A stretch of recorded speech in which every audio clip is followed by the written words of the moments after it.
kí ni most challenging experience yín láti gbàtẹ́ ti bẹ̀rẹ̀ iṣẹ́ film mo mọ̀ pé ó pọ̀ bọ̀ mo fẹ́ kẹ́ fún wọn torí àwọn tó ń wò wá torí àwọn new actors wọ́n ṣẹ̀ṣẹ̀ wọlé tó máa fi pò easy. ẹnìkan tó ṣe nǹkan tó dùn mí jù nígbà tá à ń kọ́ṣẹ́ yẹn ta ni yẹn tó dùn mí jù láyé tí bá rí sìn mo yìí máa ń sọ fún pé bua lọ́dọ̀ ṣe ń gbà yẹn tó wá jẹ́ sìn máa là nǹkan mọ́ yín lórí ni o. ta lẹ́nu yẹn. Kúnlé Àfọ́dù ni. kí ló ṣẹlẹ̀. nígbà yẹn tá à ń ṣe rìhásà ọ máa ń wá àsọ̀gà tó bá ti wá bẹ̀ yẹn ọ máa ṣe rìhásà fún wa ọ bẹ̀ ṣe rìhásà fún gbogbo wa Ibrahim Shatta ti wá bẹ̀ ó ti kọ̀rẹ́tì ó wá ìjọ tó wá ó bá wa sọ̀rọ̀ àwọn tó máa kọ̀rẹ́tì ó kọ̀rẹ́tì wọn nǹkan tó máa sọ fún ó sọ fún wọn òun lọ́ntì ẹni káàkù kù sí ó sọ fún wọn kò nẹyàn kankan ó lọ bọ̀ àwọn tọ́wọ́ wọn máa ń yá yẹn ni bàbá Kúnlé yẹn ó dẹ̀ wà ṣe rìhásà fún gbogbo wa ọ̀dẹ̀ ti yé kẹ̀ ó dẹ̀ wo gbọ́ àwọn àgbàlagbà wá fẹ́ gbà ní àwọn tó wà ń bẹ àwọn lọ́n wò àwọn lọ́n máa ń ṣe rìhásà ó dẹ̀ ń gbogbo wa kúnlẹ̀ èmi dẹ̀ kẹrin ìgbà tí wọ́n kọ́ṣẹ́ ọ̀gá ilé iṣẹ́ ni mí mo ní ṣọ́ọ̀bù télọ̀ tí mo ń kọ́mọṣẹ́ síbẹ̀ yẹn pẹ̀tẹ́ ó dẹ̀ ń dá mi kúnlẹ̀ láwùjọ àwọn èrò àwọn ọmọdé kò sọ́gà nu wọn ọ̀gá lèmi náà tó wá bẹ̀ mo ṣàkóso imagine ìdí mi ti ń wú pé wọ́n máa ní kí wọ́n máa dún àgbàlagbà máa kúnlẹ̀ ìwọ náà dẹ̀ kẹrin kò ga èèyàn kúkúrú ní ìrí bí àgbàlagbà ébù ayé lè jù mí lọ tó ní máa kúnlẹ̀ bóyá wáyé pé mo ń wú yẹn ó kàn yàn gí ni nǹkan tí màá ń sọ màá ń ṣeré kí ló máa ṣẹlẹ̀. bọ́ àkàn àtijọ́ wà á sì ní pé báwo ni fífẹ́ ti parí jọ yẹn náà. yóò yà wọ́n máa dodo ó kàn yọ gí ni pé mo bá yín wò ṣe kíni kan àbí gbà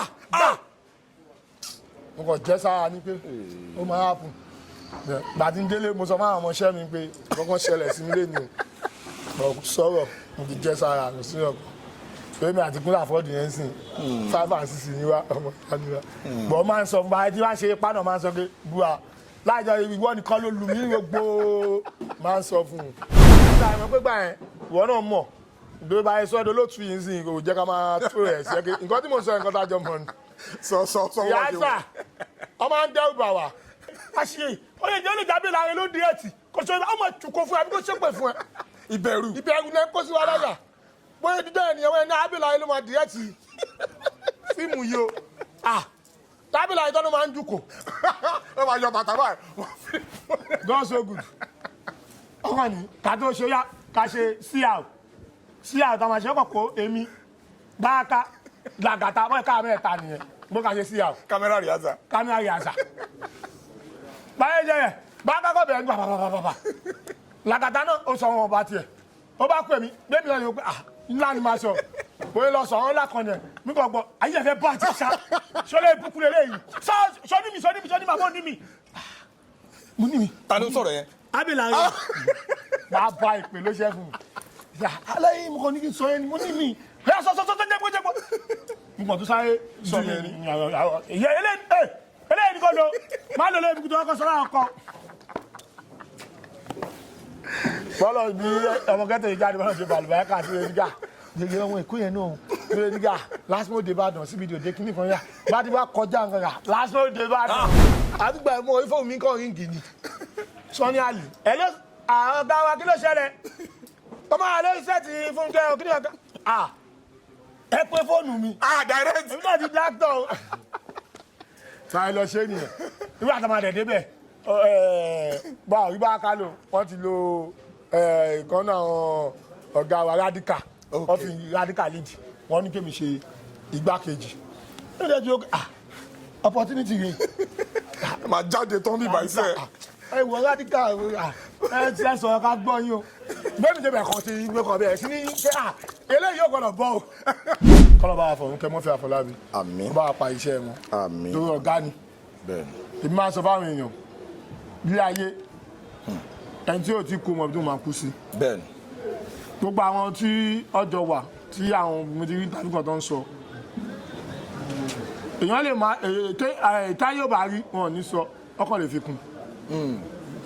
Murphy Àfọlábí ọ̀gá ni tó dẹ̀ kárí àwọn ọ̀rẹ́ àlọ́. wọ́n ní kó sọ̀rọ̀ pé nínú indọ́sítì normal fíìmù tá à ń ṣe indọ́sítì tá a wà indọ́sítì tá a wà ogun tó ju gbogbo ogun ayé lọ ni àbọ̀ nítorí pé àwa tá a wà ń bẹ̀ passion la fi ń ṣe a lè filẹ̀ àti láìkí ó ti wọnú ẹ̀jẹ̀ wa ẹ lọ sọ ẹni náà tó ṣe fíìmù tó ti ní òkọ̀ tó travel to America tí ò ní padà wá pé bó dẹ̀ ṣe tún sí mo gbọ́dọ̀ tún ṣe inú ẹ̀jẹ̀ ni passion la fi ń ṣe bọ̀dọ̀ ẹ̀ kò ṣe passion fíìmù ló yẹ kó débẹ̀ kó máa sá lọ mo máa ń sọ náà ó dà sọ àwọn actor wa tó ga lé Lẹ́kì. So you are welcome to another interesting edition of Unscripted with Jeff Owolewa. You already know how it is now. On this very show, Amanwi Konko Loju Oloro ni. This edition is not going to be different. Check that out in Bobayin.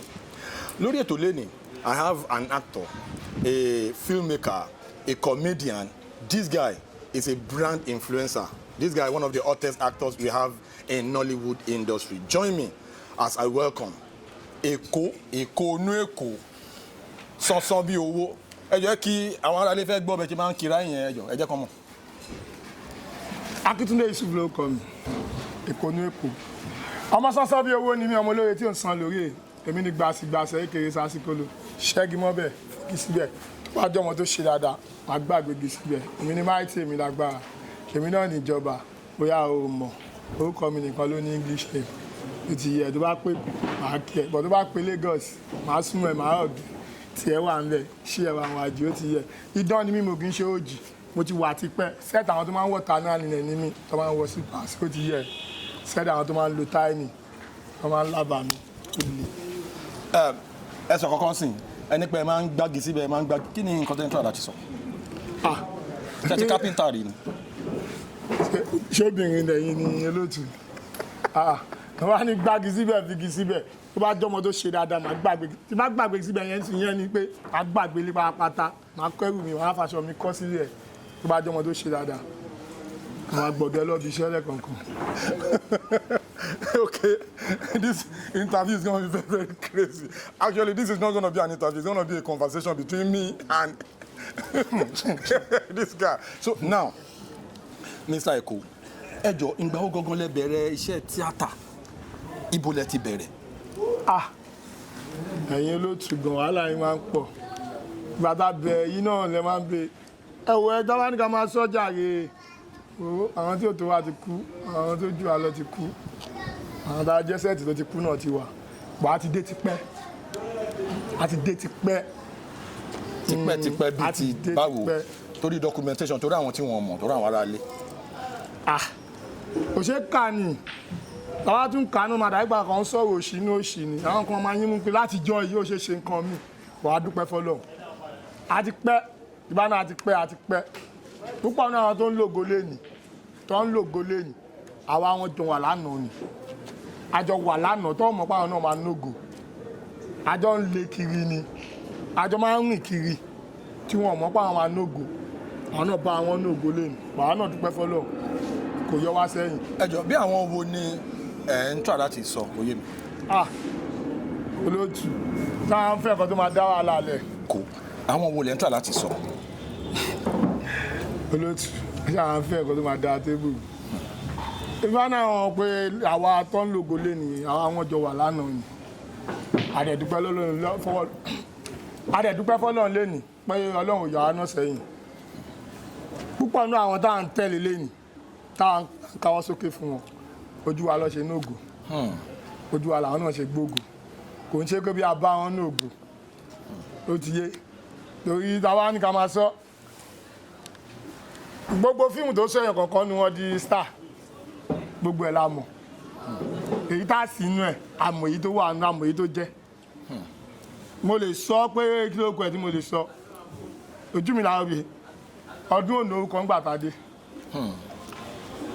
ọdún òǹdó orúkọ ń gbà tá a dé Fẹ́mi Adébáyọ̀ ti gbórúkọ láti kékeré yọ ti gbórúkọ láti kékeré as a born actor ó dẹ̀ ti ṣàwọn kankan tó yẹ pé inú ilé làwọn náà ti wò ó dẹ̀ yẹ pé àwọn náà inú ilé láti wò inú ilé ayé wò inú ilé gà ẹni bọ̀ láwọn tó kù ojú mi èmi ni Ibrahim Shatta èmi ni kílókọ ẹ̀ Gọlúgọ̀ Sanyẹ̀rì gbogbo wọn ojú wa lọ ṣe ní orúkọ làálàá Murphy Àfọlábí tó jọ ọ̀gá wa kò ń ṣe pé ọ̀gá wa ni wà á bá wọn ní orúkọ a bá wọn gẹ́gẹ́ bí ọ̀gá pòdúsà láti wá bá wọn nítorí pé gbàtà àfẹ́ bẹ̀rẹ̀ a máa ń wo fíìmù gan orúkọ ẹni tó ní fíìmù la máa ń ṣọ́ orúkọ lápẹ́tà ló ní fíìmù yìí àwọn rántí ìgbà yẹn Funke Afọlábí ṣe fíìmù kan gbà yẹn Fúnṣọ́ Adéolú ló play lead.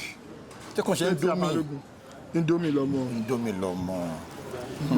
àwọn tó bá mọ̀ gbà yẹn àwọn táìmù táwa bẹ̀rẹ̀ iṣẹ́ fíìmù nìyẹn pé ya àwọn náà kọ́kọ́ lọ gbé sí àwọn kan wọdún yẹn àwọn aṣọmọ àná ń di ẹ̀ ìmúṣàná la dé àti dé ti pẹ́ bọ̀ ibi tọ́lọ̀ bá pín ẹ sí maintain ibẹ̀ máa ẹ̀ kó bọ́ lọ́wọ́ ẹ̀ ọ̀rẹ́ mi kan ló máa ń sọ kinní kan ó ní òun jẹ́ kan lọ́wọ́ ọwọ́ àfìmí ìwọ̀n ẹ̀ ṣọ fẹ́ sọ tọwọ́ ẹ̀ nù ni nítorí pé ó fẹ́ lọ jẹ̀mí jẹ tọwọ́ ẹ̀ tán tọ́jú yẹn jẹ tọwọ́ ẹ̀ tán tó bá jẹ́ tán torí pé òyò lọ mú yẹn jọ ẹ̀ la ṣe kọjá ìyá wa a ṣe ń lọ adẹ̀ndúpẹ́ fọlọ́. Alhamdulillah. That brings me to my next question. Torí gbàtẹ́mi náà máa jagunpadé industry tí mo dọ́dọ̀ Murphy àmọ́ra lọ́dọ̀ Murphy oríṣiríṣi iṣẹ́ láti jọ ṣe ní bàtàwà lọ́dọ̀ Murphy ṣé ọ̀dọ̀ Murphy lẹ ti gba fọ́ọ̀mù ni ṣé Murphy lọ̀gá yín.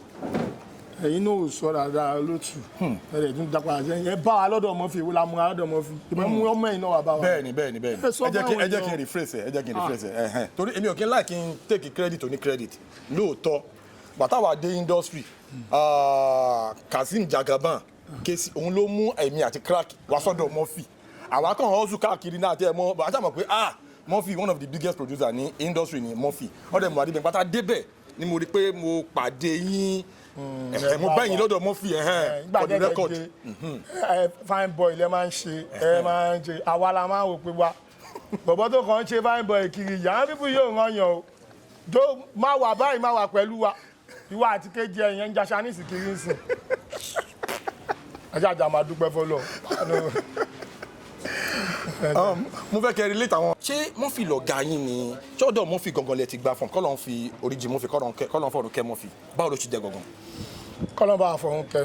àmín. Murphy Afọlábí lọ̀gá tó kọ́ mi ṣe gangan tí mo gba fọ́ọ̀mù lọ́wọ́ ẹ̀. Murphy Afọlábí ni mo rí pé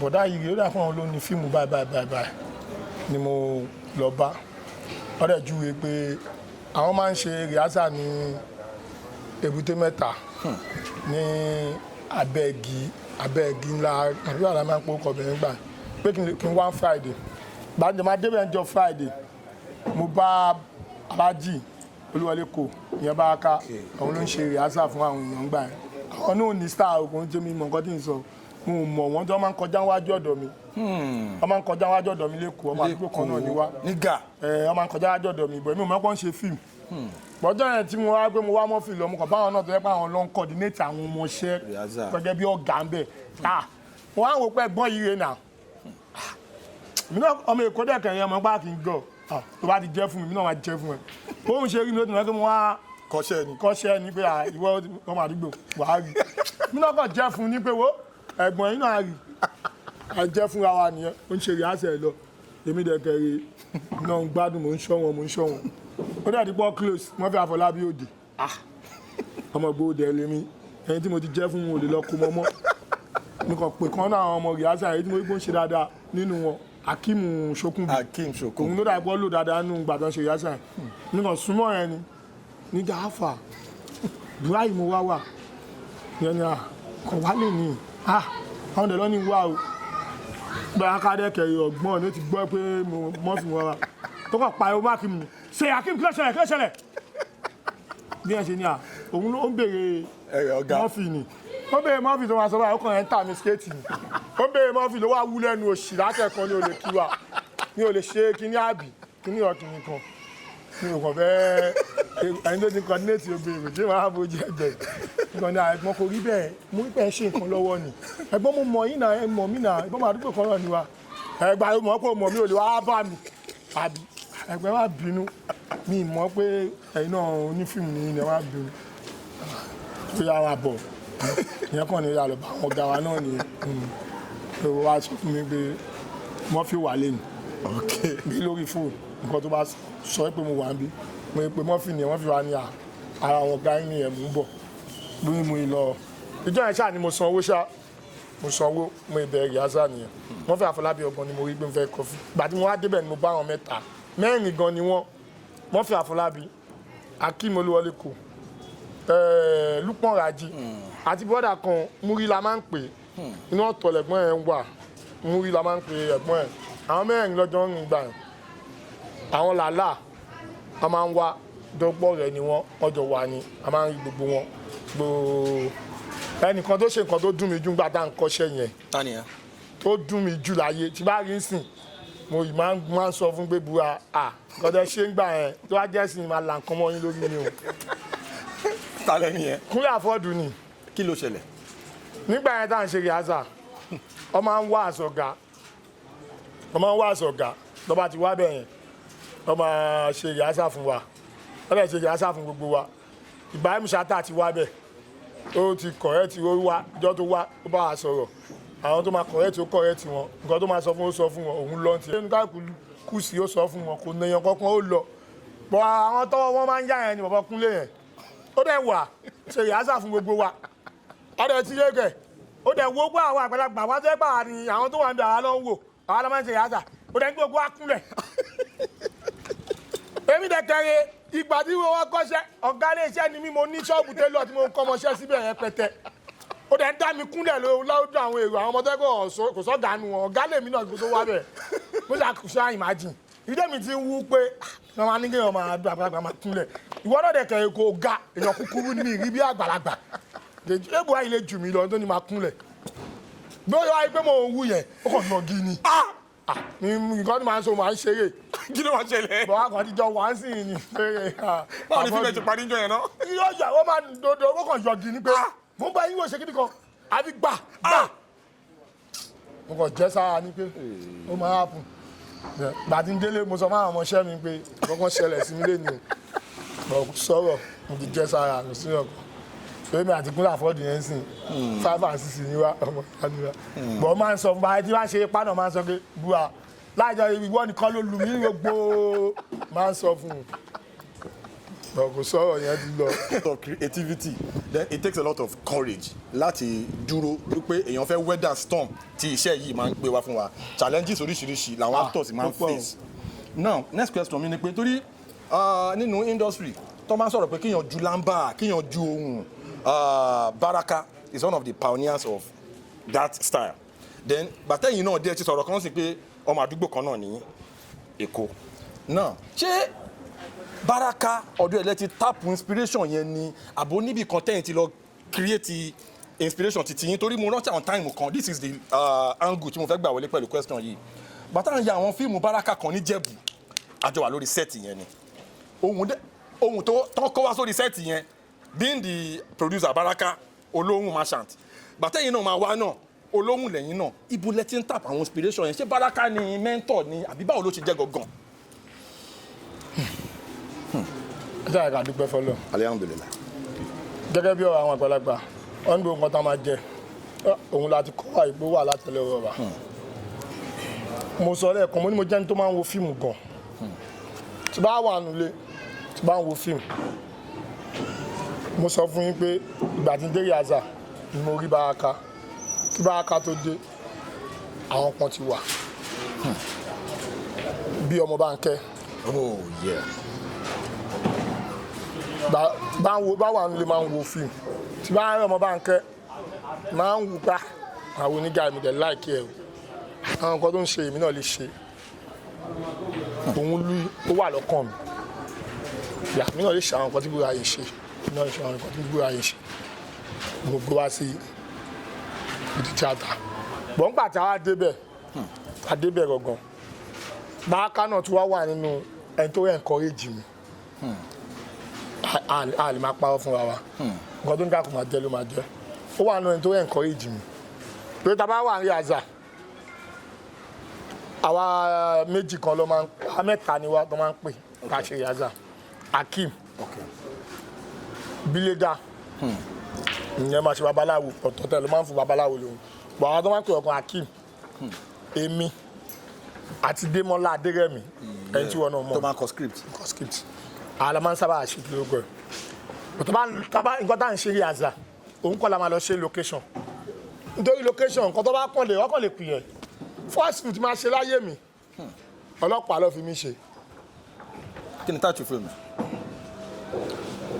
no ó dà kí second film ẹ̀yà àwòkọ́ ni mo kọ́ ṣe ẹ̀yà àwòkọ́ yẹn ni mo kí mú ìwà kọjá pé ó dàrọ̀ sà bàbá ó dàrọ̀ ní ẹ̀yà àwòkọ́ yìí bọ́ pàtó máa gbé wọ́n fẹ́ lóyàn ní mọ́dà ọlọ́pàá lọ fi mí ṣe gbáyẹn la máa ń lo ìsọlọ láti lọ ya fíìmù yẹn gbà yẹn àwọn fíìmù kan táwọn ọmọ fi ṣe ń gbà yẹn nígbà tá a ṣe ìbò sí òru ká tó wá ṣe ìbò sí òru àkọ́kọ́ ṣe àwọn kankan ká tó wá ṣe ìbò sí òru táìmù gbà yẹn ni mo ti wà ní location bíi 7 days mò ń sùn mò ń jẹ mò ń náwó rà fíìmù máa ti fẹ́ tán ṣé lè náà tún máa tán kí ni máa tún sọ ń lé báyìí ọlọ́run mo dẹ̀ ń jáde lọ 8 days 10 days mo fi ṣọ́ọ̀bù lẹ̀ kí ni máa tún sọ ń lé mo kàn súnmọ́ ìkànnù wọn ní kí eléyìí náà máa tún ti ń tàn kó tún ní ṣe nǹkan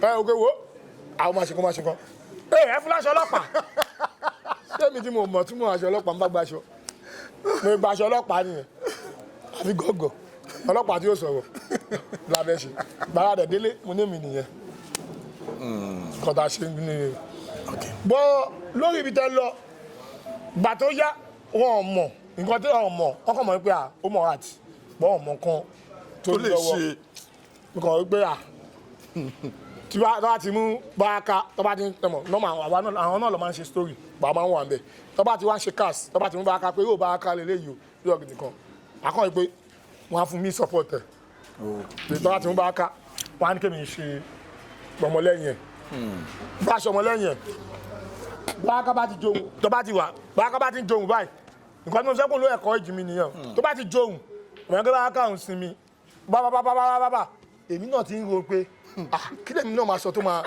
gba yìí báyìí láì ti sọ gbogbo ọ̀rọ̀ tán èmi náà gbọ́dọ̀ sọ nǹkan gbogbo yìí sọ̀rọ̀ yẹn èmi ò gbọ́ nǹkan kan mọ́ nǹkan tèmi náà fẹ́ sọ ńlá mo rẹ́ dàdí sọ púpọ̀ bíi tiẹ̀ mo fẹ́ sọ ńlá bíi mẹ́ta tó máa kì ọmọ àrọ ní sọ àwọn tó wo ní sọ ká ìwé lélẹ̀ yà rìn dì ọmọ ọ̀gá àwọn eré lélẹ̀ náà tó tẹ̀lé o plan mi nìyẹn báyìí jẹ́ kó dẹ̀ sọ̀rọ̀ tó bẹ́ẹ̀ èmi náà gbọ́dọ̀ gbà àkọ́ rí pé ọ̀rẹ́ rí lẹ́yìn kámẹ́rà kí àwọn eré lélẹ̀ náà bóyá yẹn nǹkan èjì mi nìyẹn tàfi ń sùn nígbà tó yẹ di pé tó máa ràn pé àdá pé èyí náà ní lọ́wọ́ mo sọ ní mouth repeat tàmáṣọ ọmọ ghetto akọ́ṣe fíìmù kan Funke àṣẹ Jennifer tó ní èmi ni mo jẹ pépà báyìí nínú exam hall tí lẹ́ṣọ̀ àmúmi lọ́rùn dání àtìgbà yẹn ló ti pé ìjọba ghetto bẹ̀rẹ̀ nìkan wà mí wá ní ẹ̀ pàtàkì wọn bàrẹ̀mà débẹ̀ abẹ́lẹ̀ ààyè bó bá máa ń ṣe ìyáṣà ẹ̀mọ́ pé gbà yẹn ìwọ náà mọ̀ bí bá yẹ sọ́dọ̀ ló tu yìí sí kò jẹ́ ká máa tó rẹ̀ sí ẹ̀kẹ́ nǹkan tí mo sọ nǹkan tá a jọ mọ̀ ni. ìyáṣà ọmọ ń dẹ́rù bà wá àṣìyè ó lè jẹ́ olùjábí láàrin ló di ẹ̀tì kò sọ ọmọ ìtùkọ fún ẹ bí kò ṣépè fún ẹ. ìbẹ̀rù náà kó sí wa láyà bóyá dídá ènìyàn wọn ní abẹ́láyé ló máa di ẹ̀tì fíìmù yìí o tábìlà ìtọ́nu máa ń jùkọ̀ ó máa yọ bàtà báyìí God so good ọkọ ni ká tó ṣe yá ká ṣe sí àwọn táwọn àṣẹ kọ̀kọ́ èmi Baraka làgàtà wọ́n ká mẹ́ta nìyẹn bó ká ṣe sí àwọn. kámẹ́rà rìhásà báyìí jẹ́ yẹn Baraka kọ́ bẹ̀rẹ̀ ní pàpàpàpàpà làgàtà náà ó sọ wọn ọba tiẹ̀ ó bá kú èmi bẹ́ẹ̀ mi lọ́ọ́ yóò pé ńlá ni máa sọ bóyá lọ sọ ọ́n lákànnẹ̀ mi kò gbọ́ ayé ẹ̀fẹ̀ bá àti ṣá ṣọlẹ̀ ìbùkún lélẹ́yìn sọ ní mi bàbá ní mi. mo ní mi. ta ló sọ̀rọ̀ yẹn. abẹ́là yẹn máa bá ìpè ló ṣe fún mi aláyé mo kàn ní kí n sọ yẹn ni mo ní mi ẹ sọ jẹ́gbọ́ mo kàn tó sáré sọ yẹn ni eléyìí nìkan lọ máa lọ lóyún ibùdó ọkọ sọ́ra ọkọ. bọ́lọ̀ bí ọmọ gẹ́tò yìí jáde bọ́lọ̀ ṣe bàlùbáyà kà sí ẹ̀rígà gbègbè ọmọ èkó yẹn náà lórí ẹ̀rígà lásìmọ́ òde Ìbàdàn síbi ìdòdè kíní kan yà bá ti wá kọjá nǹkan yà lásìmọ́ òde Ìbàdàn kíní yà pé di wọ́n fẹ́ ya tù. Baraka yìí náà ni. kí ló tún dé báyìí. Ọlọ́run ni ọ̀rẹ́ kẹ́gbẹ́ ọ̀kọ́wọ́ náà ló wà ọ̀rẹ́ kẹ́gbẹ́ àtàwọn fẹ́ ya tù yẹn Baraka ló ń tọ́pù gbà yẹn. bẹ́ẹ̀ni. ó wá kò lè pín ẹ̀ sí méjì táìmù tó fẹ́ ya tù lọ ń ya theatre náà ń ya ọ̀gáǹgà. ọ̀nà mi ọ̀gáǹgà. yes. Funke náà ti rò ọmọ ghetto tù. Baraka ṣe wò pé ó kàn jẹ́ sọ́dọ̀ fi tí a ní. ìyá ṣé mi tí mo rẹ̀ níbí lọ. ìwọ tó ti gbà ṣẹ́ẹ̀tì. nígbà tí mo ti ní. tó ṣe ń lé ṣẹ́ẹ̀tì mú. àdúgbò mo fóònù mi kàn ríǹgì ni. Sọ́ni àlì ẹ ló ọ̀gá wa kí ló ṣẹlẹ̀ ọmọ àlẹ́ ṣẹ́ẹ̀tì Fúnkẹ́ kí ni ọ̀gá. ẹ pé fóònù mi. direct. èmi náà ti dáktọ̀. sáré lọ ṣe nìyẹn nígbà tó máa dẹ̀ débẹ̀ bá òyìnbá ká lò wọ́n ti lo ìkànnà ọ̀gá wa radical wọ́n fi radical lead wọ́n ní kémi ṣe igbákejì ó dẹ̀ ju opportunity yìí. máa jáde tán bí ìbáṣẹ́. ẹ wọ radical ẹ ti ẹ sọ̀rọ̀ ká gbọ́ yín o bẹ́ẹ̀ ni jẹ́bẹ̀ kan ti gbé kan bẹ́ẹ̀ sí ní ṣé eléyìí yóò gbọ́dọ̀ bọ́ o. opportunity. nǹkan tó fi ní Bàrákà òun ni mo rí bíi àwòkọ́ṣe inspiration. mo pé mo kàn tó gbé mi kúrò nílé kankan pé mo lè ṣe kínní ọmọ Bánkẹ́ mo yìí máa ń sọ àfi téèyàn gbọ́dọ̀ gbóná lọ́hùn ọmọ Bánkẹ́ ni máa ń wò nílé. o inspire ẹ gan. máa ń wò gan. bá a ti wá wò máa ga mo lè ṣe kínní yìí náà èmi náà lè ṣe kínní yìí náà òun ni.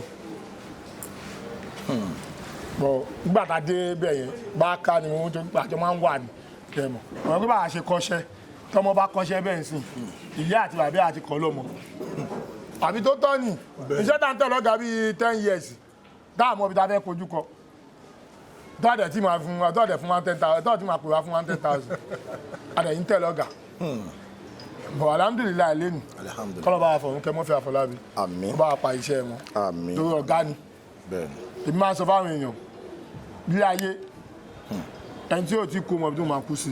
bẹ́ẹ̀ni. gbogbo àwọn tí ọjọ́ wà tí àwọn mẹtìrì tàbí kan tó ń sọ èèyàn lè máa táyé ò bá rí wọn ò ní sọ ọkàn lè fi kún. Murphy Àfọlábí ọ̀gá ni ọ̀gá ni tó dẹ̀ kárí àwọn ọ̀rẹ́ along. èèyàn ní wà kó má ní nǹkan tí ò dá tiẹ̀ gbogbo wọn náà tó ń sọ náà lọ ní nǹkan tí ò dá wọn. bẹ́ẹ̀ni. lẹ́yìn tá a ṣe yẹ bá tú lẹ́yìn tí ẹ bá wọn bá lò lò. nǹkan ẹ̀ kan tí gbogbo èèyàn mọ̀ òun lọ́wọ́ Murphy Àfọlábí obìnrin nìkan. tó o bá ti tàǹbà obìnrin àbí Murphy tàǹbà obìnrin olọ́bẹ̀ ìwà àti Murphy lè máa jà tẹ̀ máa fi kú. bẹ́ẹ̀ni. a lè máa jà láyé nǹkan ẹ̀ kan Murphy lè bá àwọn àjà lórí obìnrin ni. mo èlò lábẹ́ Murphy tèmi àti Murphy òjà àti bá mi àbáwọn parí ìjà pẹ̀lú àwọn yòókù gbé ọ̀gá wáyà ẹ̀fìyàn lẹ́jà yìí ẹ máa fílẹ̀ náà ni. torí mo ò ní débi obìnrin kò ní ká mi mọ́bìnrin kò dẹ̀ ní rí fọ́ọ̀sì náà tì mí pé mo ṣẹ̀nà sí kan náà àwọn ọmọọṣẹ́ mi ní òun ṣe kẹ́kọ̀ọ́. bọ̀dọ̀ wọn ní kó sọ̀rọ̀ pé nínú indọ́sítì normal fíìmù tá à ń ṣe indọ́sítì tá wà indọ́sítì tá wà ogun tó ju gbogbo ogun lé ayé lọ ni àbọ̀ nítorí pé àwa tá wà ń bẹ̀ passion la fi ń ṣe a lè filẹ̀ àti láìkí ó ti wọnú ẹ̀jẹ̀ wa ẹ lọ sọ ẹni náà tó ṣe fíìmù tó ti ní òkọ tó travel to Amẹ́ríkà tí ò ní padà wá pé pé dẹ̀ ṣe tún sí mo gbọ́dọ̀ tún ṣe inú ẹ̀jẹ̀ ni passion la fi ń ṣe bọ̀dọ̀ ẹ̀ kò ṣe passion fíìmù ló yẹ kó débẹ̀ kó máa sá lọ mo máa ń sọ náà ó dà ẹ sọ àwọn actor wa tó ra lé Lẹ́kì. àwọn actors wa tó ra lé Lẹ́kì ẹ sọ náà ẹ wà àwọn ọmọ tó dé lánàá náà nǹkan tẹ́mi kan máa ẹ wà àwọn ọmọ tó dé lánàá àwọn ọmọ ní skit yẹn Lẹ́kì ní gbogbo ọ̀rọ̀ alẹ́ sí náà ìbá actors ti wà ti pẹ́ wọ́n ti ń gbowó ti pẹ́ wọ́n àrí kó jọ ni kọ́nà fún àlùbáríkà sí nǹkan tá à ń ṣe owó tó wà níbi fíìmù ó kéré sí wàhálà tá à ń ṣe tó bá jọmọ gbòòrò tó jẹ ríà tó máa léègè bí wàá yìí mímí tí kọ́nà tọ́ a lè má rówó jẹun bọ́n tó pa jọmọ gbòòrò ọlọ́run tẹ́ fìfẹ́ wá sójú àwọn èèyàn kan tó ń ṣàánú wa òun la fi ń àwọn náà fi ń meet up fíìmù dẹ̀kẹ̀rẹ̀ tó bá ti meet up ní kankan tó fẹ́ ṣe fún ẹ̀ ọ fẹ́ já ẹlẹ̀ lẹ́sẹ̀kẹsẹ̀ ọ fẹ́ já ẹlẹ̀ gbogbo ìtàn sọ ẹ máa rántí àwọn tẹjọ bẹ̀rẹ̀ irọ́ ni o kò sálábàárò ló kọ ẹrú tó sọ indọ́sítírì ni o. kò sálábàárò ló kọ ẹrú. kò sálábàárò alábàárù ni o. kò sálábàárù a dárú nǹkan ẹ fúnra rẹ ni. kò sálábàárù bẹ́ẹ̀ ó máa rú kọ ẹrú ló wà ó máa rú tiẹ̀ ó máa rú tèmi ni bẹ́ẹ̀ lọ́wọ́ indọ́sítírì wa tó o bá ti meet up wọ́n máa gbàgbé ẹ̀ síbi tó dúró sí yẹn wọ́n bá tiẹ̀ lọ nìyẹn wọ́n máa pẹ́ lómi lójú ẹ̀ gan tó yìí meet up gan wọ́n fẹ́ fi ẹ́ lẹ̀ bí wọ́n tó pé o kọ̀ wọ̀ sí kan ní location ó kọ̀wọ̀ sí pé wáyé mo ò lè ṣe nǹkan báyìí fún mi náà ó sì máa dá mi dókòó máa ṣe báyìí báyìí tó bá dì mí ọ̀fẹ́ pé mu wàhálà ẹ̀gbọ́n ẹ̀ máa ti ń pọ̀ jù tó máa dé ìbàdàn ọmọ dàá láàmú ọbẹ̀ fi ẹlẹ̀ pé ta sí wàá meet up ó wàá active ọmọ gbàgbé ẹ̀ dànù àwọn actor tó ti wà nulẹ̀ ọ wà nulẹ̀ báyìí ìbánisọ̀ yọ wà nulẹ̀ àwọn actors wà tó wà nulẹ̀ tí wọ́n rí nǹkan jẹ láàrin oṣù kọ́ lè máa lọ location ẹyọ kan kò ń jẹ́ àwọn bàbá nìkan àwọn bàbá yẹn lè máa ń dé ògbé àwọn bàbá yẹn nìkan lọ gbàgbé àwọn bàbá yẹn nìkan kọ́ lọ gbàgbé náà àwọn young boys lọ gbàgbé àwọn young girls lọ gbàgbé pé wọ́n ti gbàgbé wọn sílé wọ́n ti gbàgbé wọn sílé náà tí indọ́sì ṣe rí ni ẹ̀ tó yẹ ibi tó bá ti bá ẹ̀ tètè máa lù wọ́n lọ sàmà lè mú wọn wá gbogbo ọ̀nà tí gbọ́dọ̀ máa meet up wọ́n gbọ́dọ̀ ká ẹ mọ́ ọ̀dẹ́ mi rí bẹ́ẹ̀ nìyẹn bóyá kan máa rántí ẹ̀yàn ní rántí èèyàn. ọ̀rọ̀ tí ẹ sọ yìí ó ń gbé mi lọ sí next question nítorí pé industry máa kọ́kọ́ juxtapose ọ̀rọ̀ kan tẹ́ sọ lórí Abelanre èmi náà wà lórí set kan yí ẹ̀ kan èmi pẹ̀lú yàn kan pẹ̀lú Funke Akindele crime oníṣẹ́ yẹn alọ̀yà Magodo Abelanre lọ́n direct so bí mo ṣe wá dórí set yẹn báyìí mo kàn ju nansa kan ni mo kàn ní nobody flinch nobody move Abelanre cut set ni pé gbans meanwhile wọ́n ti sọ fún mi pé Abelanre ni director liver mi kan ti cut àyà mi ti ṣe gbangbangbang bí mo ṣe wá ju láǹgbà yẹn tán ní cut mo ní mo ti tẹ́ so mo kàn gbọ́ kí ló ń jẹ́ flinch Funke Akindele ló ṣe wà ń sọ fún wọn pé flinch yẹn American slang ni ó mì pé kéèyàn máa move mojú kúrò lára mi o ó gbé pé náà ó ti yé mi oya pick it up action. èmi gbé pé ni ọ̀rẹ́ mi ní sin ìrìnàjò wa ni. So one of the greatest directors in the industry ni Abelanre shout out to you baba. Truly baba. Respect. So now kí ni most challenging experience yín láti gbàdé ti bẹ̀rẹ̀ ṣe film mo mọ̀ pé ó pọ̀ bọ̀ mo fẹ́ kẹ́ fún wa torí àwọn tó ń wò wá torí àwọn new actors wọ́n ṣẹ̀ṣẹ̀ wọlé tó máa ti pò easy. bọ̀bọ̀ ìwọ náà wà nù system yìí náà. ẹ̀yin ni guest wa lé ni. ok àwa fèsì nǹkan gan o èmi bá àwọn ọmọ tán ní owó sí mi bá wọn dúpẹ́ o àwa máa ń sanwó hòtẹ́ẹ̀ a máa ń sanwó hòtẹ́ẹ̀ ká tó kó ní ìyáza a máa sanwó hòtẹ́ẹ̀ location tá a lọ àtọwọ́ oúnjẹ a máa san kàbádẹ́ dé location àwọn obìnrin ló máa sùn bẹ̀ ìta làwa máa sùn. as in room tẹ dá owó ẹ. room tẹ dá owó ẹ ṣé wọ́n lè ṣe ìwọ́n á lọ fà láì kíngì mi báyìí láì kíngì kó tó di hostel tọ́ba ti sanwó tán tàbí sanwó tẹ́ tán abẹ́ stamp ni máa ń sùn èmi àti bàbá security yẹn àbókí ni wá ìjọ ọmọ èkó lèmi èmi bá ti dé báyìí kí n tó náwó tán bàbá yẹn máa ń kọ́ lọ mọ́ ṣọ́nṣọ́ fún bàbá ẹgbà wọ́n bá máa lé mi kó lábẹ́ bẹ́ẹ̀ èmi ni máa ń gbẹ̀yìn sùn náà everybody máa ti lọ wọ́n àti everybody máa ti lọ bá ti gbẹ́ everybody ti gùn ké ọ́ ti lọ sùn bàdé bọ̀ abẹ́ stamp bàdé sùn tèmi ní ọ̀dẹ̀ ni máa kọ́ jí kí wọ́n kà mí mọ́ bẹ̀. ẹ̀ stop. Bọ́n stop nígbà náà stop ẹ̀ lókè ní stop ọ̀dẹ̀ tún máa gbowó next.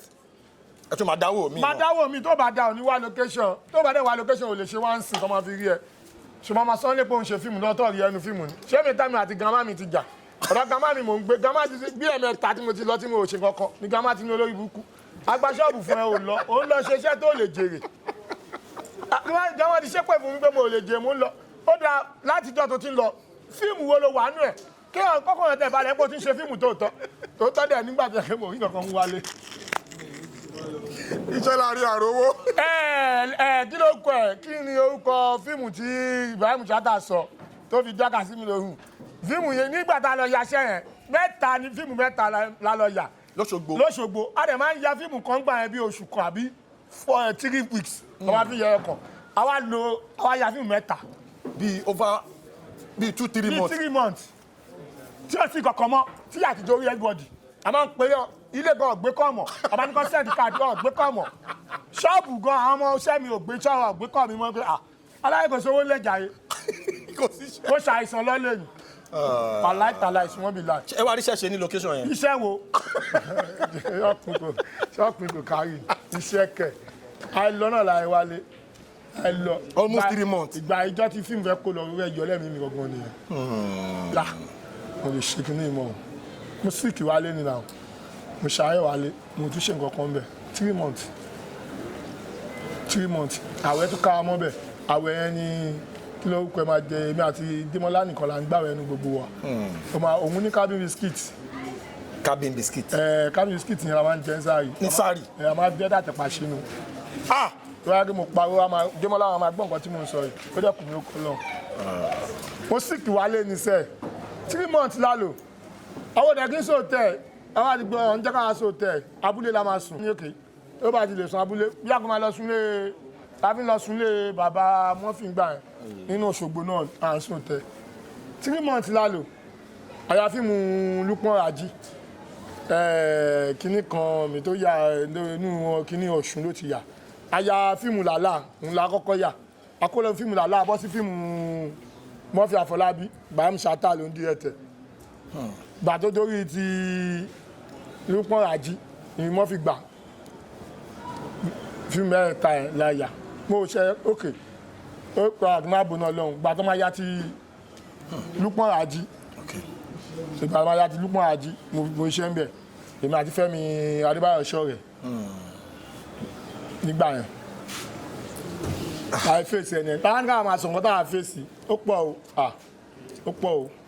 ok kí ni ẹ fi opportunity yìí fi advise àwọn new actors tó ṣẹ̀ṣẹ̀ ń wọlé ẹ fi experience yẹn. ṣáwọn new actor ń wọlé ṣá àwọn new actor náà wọlé mọ́ ọ́n ṣe skit ni àwọn new actor ń wọlé àwọn ọmọ ọlọmọ tó jẹ́ ọ́n ṣe skit náà ti rọ́nà new actor wọlé ọmọọṣẹ́ òní wọ́n ti gbàgbé yìí. àbáwọn tó ti wà ń bẹ̀ tó ti ń jìyà lọ báyìí àwọn ni kí n advise. ó yá advice. pé advice mi dẹ̀ ni pé ọdún forítì kọ́ máa sà fíìmù máa ń léèyàn fíìmù kankan fún rẹ̀ ó ya wèrè ó máa lé ẹ pé máa lọ tó bá ti lọ ó bẹ́ẹ̀ tà kó lọ wówó o má padà o tó bá padà ó máa padà sẹ́yìn ni o. máa lọ tò sẹ́yìn. ó máa tò sẹ́yìn gbogbo àwọn èèyàn máa ti kọjá wájú ẹ̀ àfìgbà tó wà bẹ́ẹ̀ tó máa jẹ́jọ́ máa lé kẹjọ́ máa pò rẹ́ máa bá wọn pò lọ tó bá lọ padà nígbà tó lé ẹ̀yẹn táìmù tó ń padà bò ń lọ sẹ́yìn ni ó máa dàrú mọ́ ẹ lójú fíìmù máa ń dàrú fíìmù tó bá ṣe lẹ́nì tó bá dọ̀lọ́ máa dàrú fíìmù máa ń dàrú gbogbo gbà ni ìwọ ló gbọ́dọ̀ máa meet up nǹkan tó ń káwọn èèyàn kan mọ́ tó fi ń jábọ́ nìyẹn fíìmù máa ń dàrú lójoojúmọ́ ni ó máa ń dàrú lójoojúmọ́ ni imagine táìmù gbà tí fíìmù dàrú tó bọ́ sí sinimá àwọn tí ò nẹ́ẹ̀mí wọ́n sá àwọn tó nẹ́ẹ̀mí jẹ gbèsè àwọn kan dẹ̀ jẹ lọ bí fíìmù ṣe rí nìyẹn ìwọ yá gbogbo ọtún adá padà sí YouTube wọ́n á tún lò ó tó bá a tún change báyìí ń lo fíìmù láti gbàdá tí ń lò ní tó bá jẹ́ kó lé ẹ lọ́lọ́ pé táìmù tó fẹ́ dá ẹ lóhùn ló lé ẹ yẹn o. táìmù tó fẹ́ dá ẹ lóhùn ló lé ẹ yẹn. ìwọ ló máa wá stand wẹ́wẹ́. ọ̀rọ̀ máa sọ pé ò lọ àbúyá rẹ̀ ládùúgbà tó ti fi jẹ mí mo lọ ọdẹ mi sọ nìyẹn o dórígbà tó fẹ́ tó sú mi yóò ṣe mọ́jọ ẹ ń fèsì télọ̀ mi jẹ́jẹ́ télọ̀ mi máa fún mi lówó. ẹ ṣe ṣiṣẹ́ télọ̀ yẹn dè ní. pẹ̀lú ògo Ọlọ́run pẹ̀lú ògo Ọlọ́run aṣọ tó bá bá láàyè egungun ló ń ṣe owó nǹkan tó bá rí láàmì mi mo iṣẹ́ mi. ẹ̀yin lẹ ń rán. bẹ́ẹ̀ni wow. ẹ̀lì patronize mi gbogbo gbà ẹ̀wọ̀ DM mi ẹ̀wọ̀ WhatsApp mi ajá yín lóhùn ọ́fíìsì mi wà ní nọ́mbà 7 àárọ̀ mi ní oníkẹ̀ ìjọba ọ́fíìsì mi wà anybody tó bá fẹ́ patronize mi. ẹ̀ ń ránṣọ́ ń bẹ̀ àwọn ọmọọṣẹ́ wà ń bẹ̀. ọmọọṣẹ́ wà ń bẹ̀ machine wà ń bẹ̀ everything wà ń bẹ̀. wow ẹ̀dẹ̀ ti gbọ́ lẹ́nu àlejò mi wọ́n náà wọ́n ti wà into fashion designing tó jẹ́ pé tẹ bá gbàṣọ wá ń sìn ọmọ àbá yín gbẹ kò sí rárá tẹ fẹ́ fi dá ọmọ àbá yín ṣe. Now let us talk about Funke Akindele. Funke Akindele is someone she's an icon in the industry wa being the highest grossing actress in the industry pẹ̀lú àwọn films bíi Everybody Loves Jennifer, Tribe Called Judah grossing well over 2 billion naira. Now kí ni working experience yín kó mọ̀ kẹ́wàá lórí set yẹn ẹjọ́ ṣiṣẹ́. mo ti bá iṣẹ́ of set náà ó yà sinimá kan last mo wà lórí set ẹ̀ náà. ok kí ni ẹ relate experience yẹn pẹ̀lú àwọn aráalé. èmi kò rí Fúnkẹ́ bí màláìka bí áńgẹ́lì ni máa pè tọ́rọ gbé nǹkan tó fi wọ́n ẹ̀ nì pé nǹkan tó lè ṣe nì tí Fúnkẹ́ bá ṣe nǹkan míì tí ò ṣe fíìmù ó lè má great. torí lẹ́nu ọjọ́ mẹ́ta tí mo tún lọ bá iṣẹ́ mo ti bóyá máa ń ṣe ń gbà yẹn bóyá máa ń wà ájà mo rò pé ó ti dàgbà ó jẹ́ kó ti dínkù èyí mo tún lọ bá iṣẹ́ lẹ́nu ọjọ́ mẹ́ta yìí náà the same energy náà ló yìí ń lò. a ṣiṣẹ́ late di bíi 3 òru Fúnkẹ́ dẹ̀ in energy táwọn èèyàn ti sọnù ó dẹ̀ in energy tó bá dẹ̀ ti gbà àwọn èèyàn sọ nínú ó dẹ̀ tún yín wá bá wọn pé thank you ẹ ṣe àmà tó round up ń sìn níbo ló ti rí energy yẹn bọ̀ ọkọ tẹ́mi kan padà rò sí ni pé nǹkan tó bá ń fún ẹ lówó energy ló ń fún ẹ o tó ti ń fún ẹ lówó yẹn energy ló ń fún ẹ òun lè mí rí bẹ́ẹ̀ nǹkan tó ń ṣe ó mọ iye tó ń fẹ́ fi rí ó gbọ́dọ̀ fẹ́ energy ẹ̀ sí nǹkan tẹ́mi rí bẹ́ẹ̀ ni tó ìwọ tí nǹkan ń fún ẹ lówó nǹkan tó ń fún ẹ lówó tó wá ń tà ń pa tó ń rí àwọn máa wà ọ̀ lè lọ abọ́ lọ́wọ́ ẹ̀ abọ́ lọ́wọ́ ẹ̀ nǹkan tẹ́mi rí lọ́wọ́ fún kẹ́ni ẹ̀ bó ṣe ń rí owó ló ní energy sí ó dàbí Fẹ́mi Adébáyọ̀ náà ni dáfẹ́mi mi ìmọ̀ tó náà ti rí energy. with that achievement wọ́n tún ṣì ń lájú owó tó ti rí energy yẹn kọ́ pọ̀ sí gbogbo àwọn olóògbé ó dà pé owó yẹn kọ́kọ́ ló ń fún wọn lẹ́nájì kọ́ lọ́n fún wa náà lówó tó wọ́n fún wa lẹ́nájì. but nǹkan tẹ́mi ń tọ́ láti tẹ́mi rí nínú the whole situation ni pé passion táwọn people yìí ní passion jura wọn lọ ẹlòmíì lè ní passion fún iṣẹ́ tá à ń ṣe yìí tó bá ti di pé iṣẹ́ yẹn choke ẹ̀ ní level kan ó bá sá lọ but people like Fẹ́mi Adébáyọ̀ now let's go to Fẹ́mi Adébáyọ̀ now Fẹ́mi Adébáyọ̀ is the mayor of Afrimec right now ẹ̀yin náà member Afrimec lẹ́yìn náà a rí pé Afrimec is another organization nínú industry wa tó ń wá development fáwọn members wọn right yeah kí ni impact Afrimec pẹ̀lú industry kí lẹ lè sọ sí torí a lot of people have said a lot of things pé Afrimec kìnnì kan àwọn kan fẹ́ wọlé wọn ní ọ̀jẹ́ káwọn wọlé àwọn fẹ́ gba fọ́ọ̀mù kí ló ń ṣẹlẹ̀. Afrimec máa ń ta fọ́ọ̀mù but ó nígbà tó máa ń open. ok fún membership. ok ìyẹn la Afrimec ṣáárí tèyí tẹ́ ọkọ sọ yẹn nínú Afrimec wa a máa ń sọ pé Afrimec àwarawa là wà. bẹ́ẹ̀ ó ti yé nǹkan tá à ń ṣe láàrin ara wa àwa la mọ̀ kò kẹ́yìn tẹ wà ń tà tó bá fẹ́ mú nǹkan tá à ń ṣe máa bọ̀. belong. bóyá ìwé nìyẹn bọ̀ àwa àti industry jọ wà ní nítorí tí yóò bá ṣe nǹkan kan nípa entertainment Afrimec ò lè gbà. okay. Shout out to all the members of Afrimec. Shout out to Fẹ́mi Adébáyọ̀, the mayor. Shout out to everybody in Afrimec. Now, my next question is going to go like this. Ní industry wa, yeah, àwọn èèyàn máa ń sọ oríṣiríṣi nǹkan sábọ̀ ní film, àwọn ní fíìmù nílé, especially àwọn obìnrin wa, challenges yẹn ni pé tẹ́ bá ti rí obìnrin wa tó ra lé Island, aṣẹ́wó ló ń ṣe kinní kan. Kí ni ẹ fẹ́ sọ sí ọ̀rọ̀ yẹn? Ṣé bó ṣe rí gangan nìyẹn ni? Àbáwọn ní because èmi nílé o family man lè mí o kí n put let me just set that record straight up. èmi náà nílé o family man ni mí o mò ń báyàwó mi gbélé àtàwọn ọmọ mi bá a bí máa ń gbé nìyẹn tó bá ní ìyàn ṣàṣẹwó sọmọ náà ọkùnrin náà ṣe bára oníbàárà làwọn ọkùnrin náà dáadájú àwọn tó ń sọ yẹn ọmọ ìpè kò sówó ní industry wa ni lọ́ ṣe ń sọ tí wọ́n bá mọ̀ pé ó wà ń bẹ̀ hàn ní sọ pé ẹni tó ń ṣiṣẹ́ kò lè ra lé. Yes. àwọn tó ń ṣiṣẹ́ tó yẹn tó máa ní wọn ò lè rálé pọ́n ṣaṣẹ́wó kan tó lè ṣe kínní ni ok mo ti gbọ́ gbogbo nǹkan tẹ́gbẹ́ ẹ̀ bá ṣe tó ti fi rí owó tí ò jalè gbogbo nǹkan tó bá yẹ tó fi rí owó bọ́bọ́ tó bá jẹ́ wọn náà lè ṣe lọ rí owó tó lórí burúkú ẹ̀ tó bá rí owó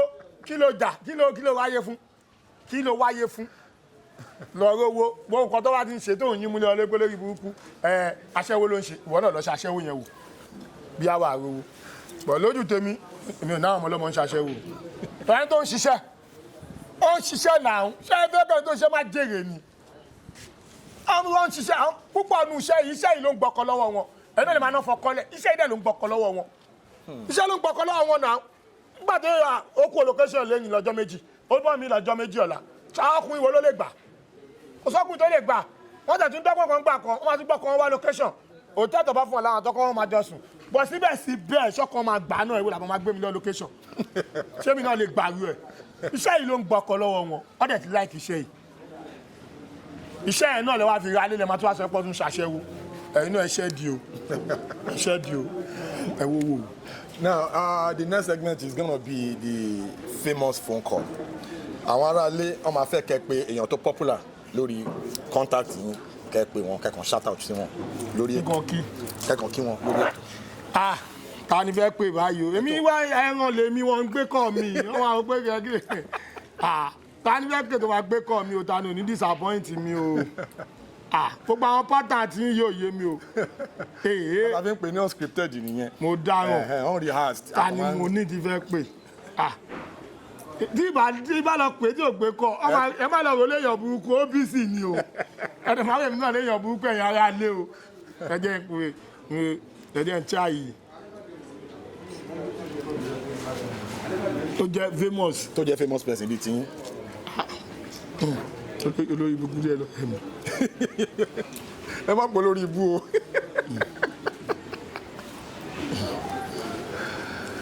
ẹ̀yin náà ẹ wo sítáì yìí tí mo èèyàn mọ̀ tẹ́ ló ń gbé wáyìí. unscripted ni ara ọ̀tọ̀ la máa ń gbà yọ. ara ọ̀tọ̀ nígbà o mi ò rí léèrí o kan máa lọ pẹ́ ní tẹ́yìn mo tí ò kí n kọ́ dájọ́ ní nǹkan kan máa lọ pé kiri báyìí. ọlọ́run jó gbé o ọlọ́run jó gbé o ọlọ́run jó gbé o jù fẹ́ pé báyìí o ọlọ́run jó gbé o ọlọ́run jó gbé o.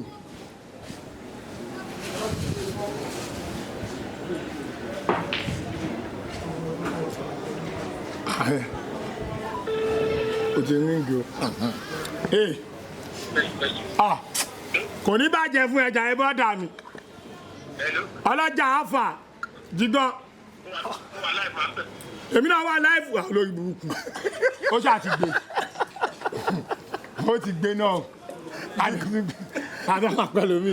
àmà pẹ̀lú mi àlejò wa ti kọ́kọ́ pé jígan bàbá ọjà bàbá ọjà náà wà ní live bẹ́ẹ̀ náà lè bá wa sọ̀rọ̀ ẹ bá pẹ́ tó máa lè bá àwọn ará ilé sọ̀rọ̀. àwọn èèyàn ní Sunday àwọn èèyàn máa ń busy. àwọn èèyàn máa ń wà nílé ní Sunday wọ́n máa ń sinmi. ó pa ọ́tọ̀ yìí ni o Sunday ò ṣèjọ́ sinmi o. ọjọ́ kí wá ni. bí wọ́n fi lọ pàtí mẹ́ta ṣé wọ́n lọ sinmi ni.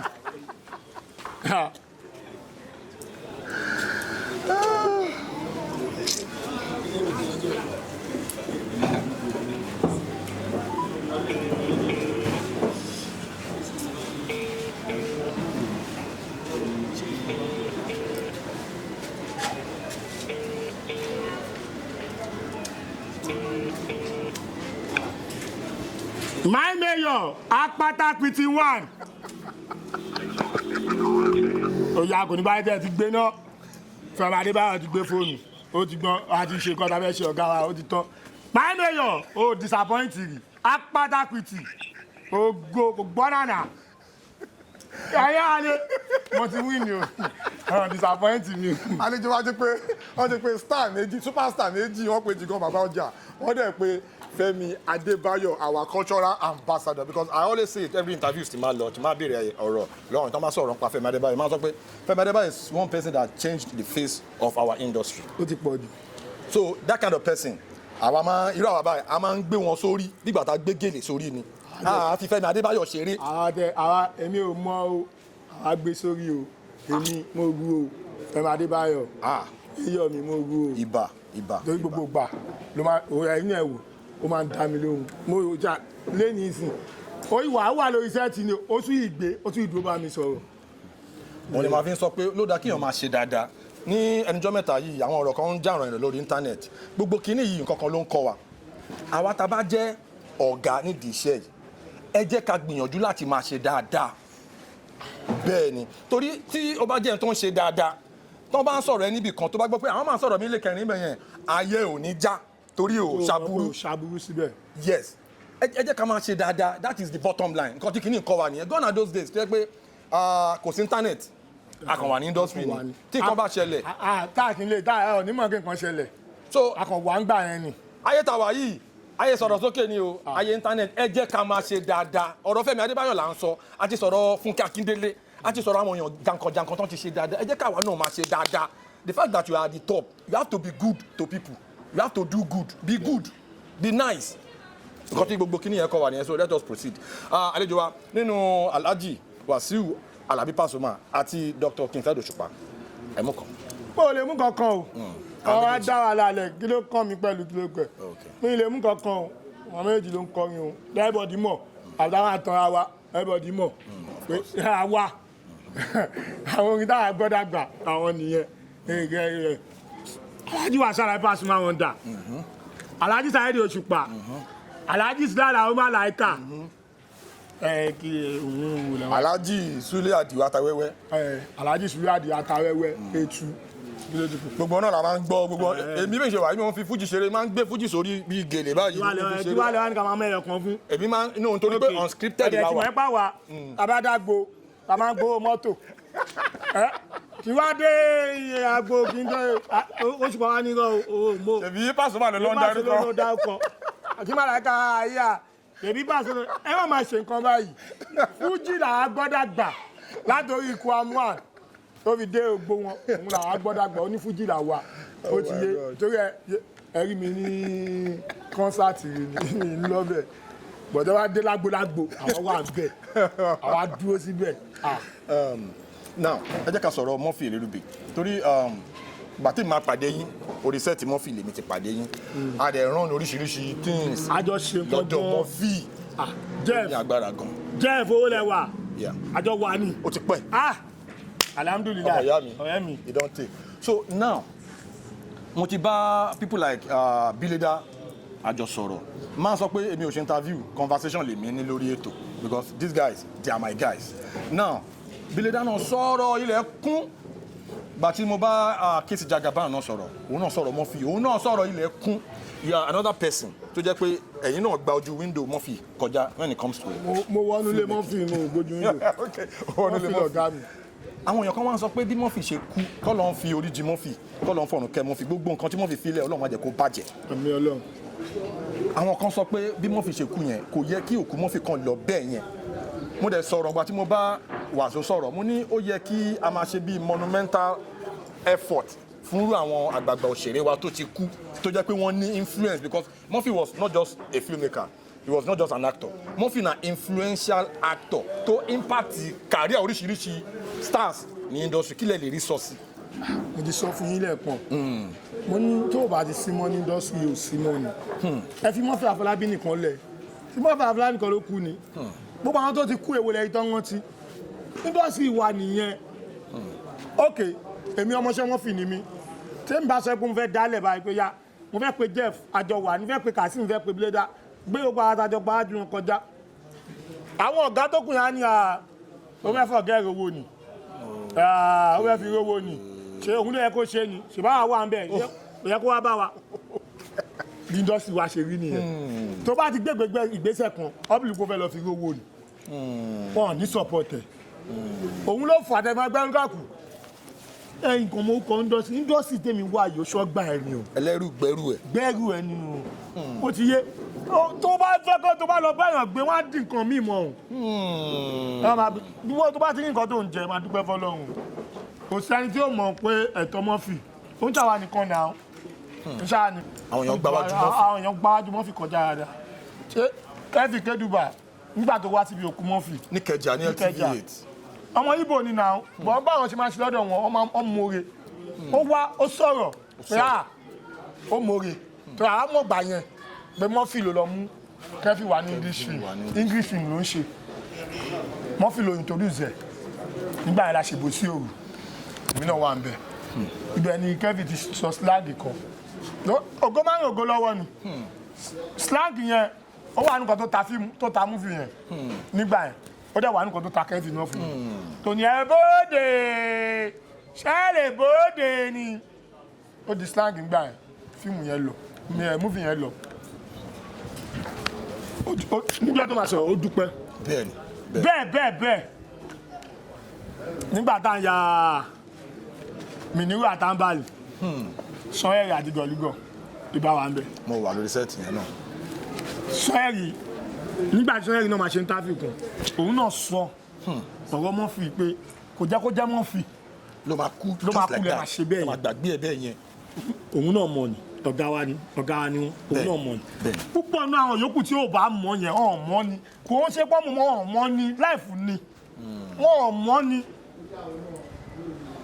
ó ti yẹ yín tó bá lọ rù nǹkan tó yẹ kó rù wá dín nǹkan mi ó fẹ́ rà Murphy àkọ́yẹ́ kó Murphy kú bẹ́ẹ̀ wọ́n á dín nǹkan mi mọ̀ fún wọn pé ó dà pé less busy wọ́n á kó nǹkan tí ò ń ṣe tiẹ̀ lé ẹ lọ́wọ́ nítorí ẹ̀ ṣé bó ti mọ̀ lọ́wọ́ industry wa olótù. Kí ni relationship yín pẹ̀lú àwọn skit makers ẹ máa rí yín pẹ̀lú àwọn Yẹmí Ẹlẹ́ṣọ̀ pẹ̀lú àwọn skit makers yẹn máa ń jọ ń ṣiṣẹ́ papọ̀ kí ni difference nínú industry wọn àti industry titi wa. Industry wa yàtọ̀ sí industry wọn. Báwo ni. Ogun ní industry wa bí àwọn ọmọ yóò ríra wọn wọ́n máa ṣe tẹ́kí máa ṣe tèmi ọkàn gbádùn ni wọ́n ń rówó àwa ń ríra wa à ń ṣọ́ra wa àbáyé Èkó fẹ́ bàjẹ́ Èkó ló kọ́lé yìí kò ní ṣoríire ó ti lọ gbé gbanábo ló ti rówó ẹ tú díẹ̀ kí ni industry wa fíìmù tẹ̀lé wọ 5 million ó ti lọ ra fíwáàsì olórí burúkú industry wa ó lè ṣe kọ́kọ́ tó da tó ní rí sí ẹ àwọn ọmọ yóò ríra wọn àti fi mọ́tò ṣàkọ ní mo ṣe ra bẹ́ǹsì dà nínú ọmọ àtẹ̀mí lọ́túnla ó ríra wọn indọ́sì wá yàtọ̀ sí àwọn gan indọ́sì ti wá dàbí ilẹ̀ Yorùbá bí ilẹ̀ Yorùbá dáńbà wa po wàhálà gidi báyìí máa fi ríra wọn àwọn ọmọ ìtawọ́ lọ bá wọn ṣiṣẹ́ ọba tẹ́wọ́ gidi sí ẹni pàpà gbọ́wọ́ ń tiẹ̀ kó máa lọ indọ́sì wa Èkó mo ṣàpòpọ̀ àjọ bẹ̀rẹ̀ ní tí ò ní bàjẹ́ oníṣorí burúkú jọ mo jẹ fẹ́ ṣe okòó ní láti jọ ìyá ẹ̀kọ́ ní fẹ́ ṣe náà gbọ́dọ̀ tẹ ẹ̀pù mi jọ bí kò má gbowó rárá o tún wá náwó indọ́sì ti wà nìyẹn wọ́n débẹ̀ kó bèrè owó oúnjẹ ẹ̀gbọ́n mi máa fún yín tó máa fi ṣe tán kó máa tẹ indọ́sì ti wà indọ́sì ti wà jẹ́ wọ́n fẹ́ kó máa ń pa káwọn dẹ̀ máa gbowó orí ẹ̀ indọ́sì ti wà nìyẹn ọ̀fẹ́ oṣù oríire ọ̀fẹ́ kó gbé mọ́tò gidi wá ṣáà máa rùn pa kọ́jà máa rí ẹ lò sójú ẹ ti di star kọ́ máa lù ẹ́ ọ̀fẹ́ bèèrè lè gbèsè ayé ẹ̀ sójú ẹ ti di star sójú ẹ ti di star jọ máa lù ẹ́ lọ ọ̀fẹ́ bèèrè gbèsè ayé ẹ̀ ọ̀bọ̀yàwó ẹ̀jà kó tó kún olé kò kàn wọ́n bọ́ ọmọ yẹn bọ́ bá pín ẹ̀ ń sìn ẹ̀fọ́ mi má bínú ẹ̀jọ̀ máa ṣe 300,000 sí ẹ̀ lè lójú wọn náà wà lọ àwọn ọmọ yẹn nìyẹn bọ́ńdọ́sì ti wà àwọn ọlọ́kọ́ lélẹ̀ ṣé àwọn ọdún ònà owó lẹ́kì wọ́n lè lọ láti ẹgbẹ́ náà aládé ní ọ̀tá ìfàlẹ̀ rà lé lẹ́kì níbo lọ́dún ti rówó lẹ́kì ọlọ́run ṣàdùwà indọ́sì ìwé ẹ̀jẹ̀ máa bò lọ àti bá wa ń bẹ̀ mo sọ pé ìfẹ́ la fi ń ṣe àti bá wa ń bẹ̀ ọlọ́run tí a yẹ káwa náà rí tiwa ṣe ń bẹ̀.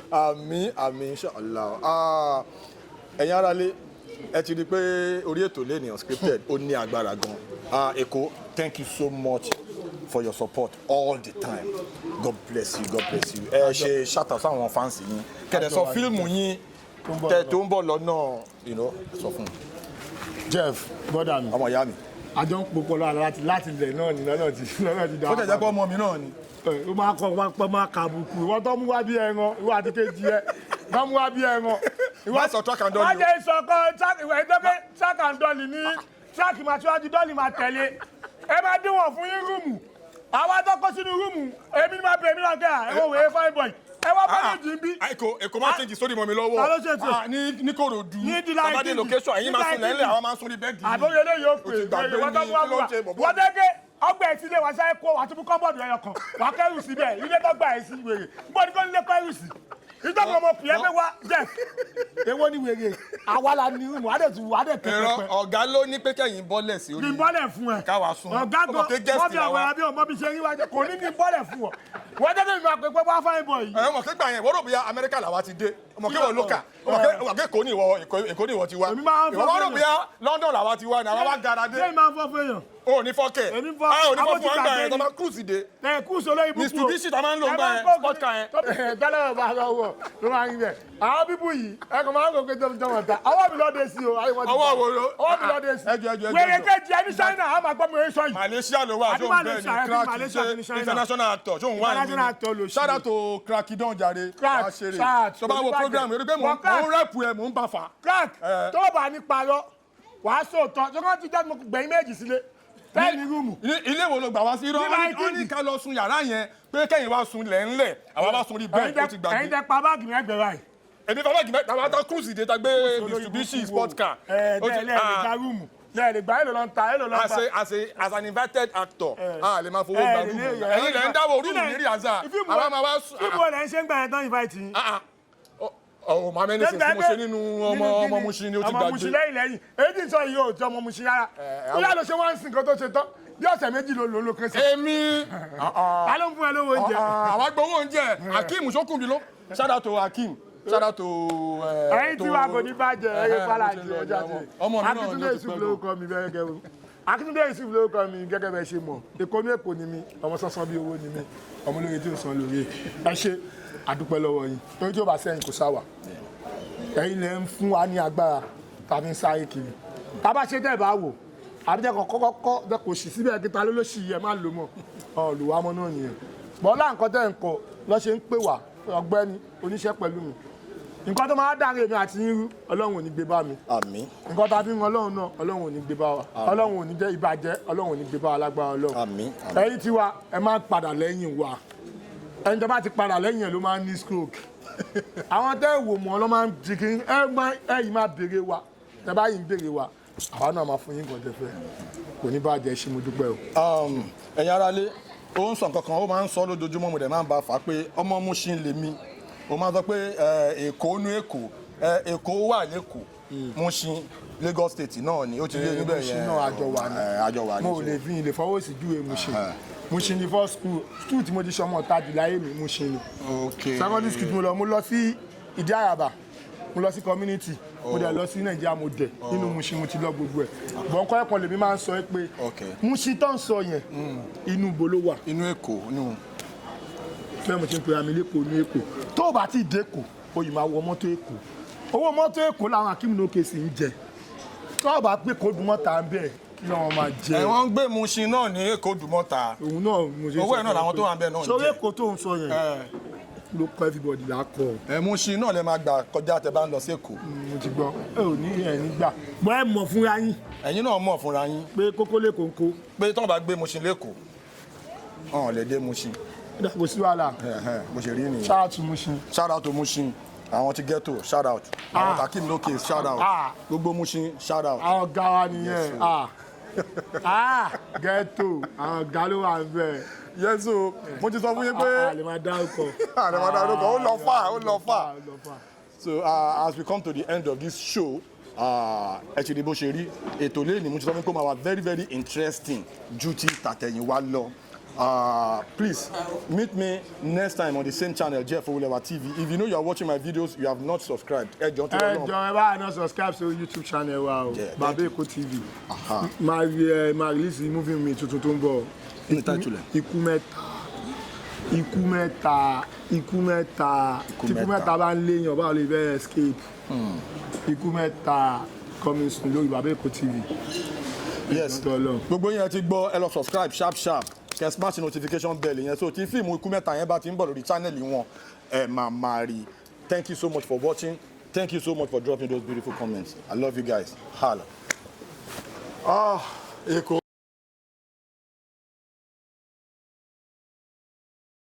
Please subscribe to my YouTube channel and press the notification button.